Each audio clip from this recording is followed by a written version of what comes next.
What's going on? Welcome to K Sports Talk. Yep, we're gonna see. We're trying to make the case for Marcia Lassiter, the Phil and see if he can make the top 50's greatest. And I see why not. Guts and glory. So let's see. The PBA will soon add more names to expand its list to make it in the top 50 greatest players in league history. And Carlo Patmituan, sorry if I mispronounced, is adamant that one player shouldn't be left out.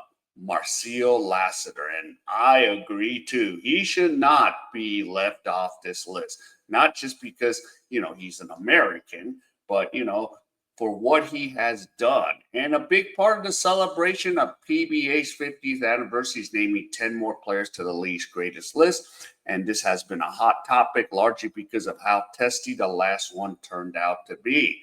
So in 15, during the PBA's 40th anniversary, 15 players were added from the deliberations following the original list of 25 all the way back in 2000. And among the 15 additions, 10 were former PBA Most Valuable Player awardees, which means a panel only deliberated 5, and they turned out to be, Kirby Raimundo, Marlo Aquino, Chito Zaga, Mark Pringus, and Jason Castro. And he's an active player for TNT. And Nelson Asatano and Danny Siegel were tough omissions, and so was Jeffrey Caricio, who is the head coach of Blackwater. The negative reaction was so prevalent at the time that Pringus said he was willing to give up his spot. He was like, "Yeah, screw this, I don't care." But yeah. But now the pressure's on the new committee to announce a PBA commissioner, Willie Marshall, to come up with the next 10. And of course, there's Junmar Fajardo. We know he's a big figure. And with only Junmar Fajardo and Scotty Thompson being named MVP in the last 10 years, the new committee will have a lot of room to work with to round out the 50th greatest in PBA history. The selection group will be made up of, Alan Cadillac, Ramon Fernandez, who's, one of the GOATs, Toy Ko, Dante Severano, former PBA Commissioner Sandy Barrios, and media member Dean Marcelo, El Mendoza, and Philippine Sportswear Association President Nelson Betran, and then Giento Henson and Andy Zhao. So this is a tremendous selection of respected individuals who will surely figure out a process to determine the 10.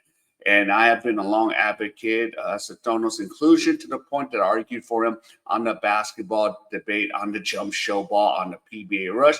And there's so many names being discussed, such as Siegel, Caricio, even Olsen, Rosella, and Bond, Hawkins, and A. King. But, there's also non-MVPs who need to be in this conversation. And the 8 championships each and combined 5 MVPs, LA Tenorio for Barangay Ginebra and Japet Aguilar need to be talked about. Barangay Ginebra. So, and of course, the accolades of Chris Ross, who has 10 titles, 2 finals MVP, and the best player of the conference award, and 2 defensive player of year honors, and 7 consecutive all defense team inclusion also need to be mentioned. However, there's one particular player that I feel should be on the list because the 50's greatest would feel incomplete without him. And I agree, and that's Marcio Lassiter, yes. And him dislodging legends, Jimmy Alapong, who is, the development coach for the Sacramento Kings, and Kadia as the most prolific three-point shooters in history, and a huge achievement in itself. But what really sets Lassiter apart is how quickly he did it. So it took Kadia 601 games to get to the final mark of 1,242. It took Alapong 598 games to get it to 1,253 pointers. And guess how many games he needed, Lassiter?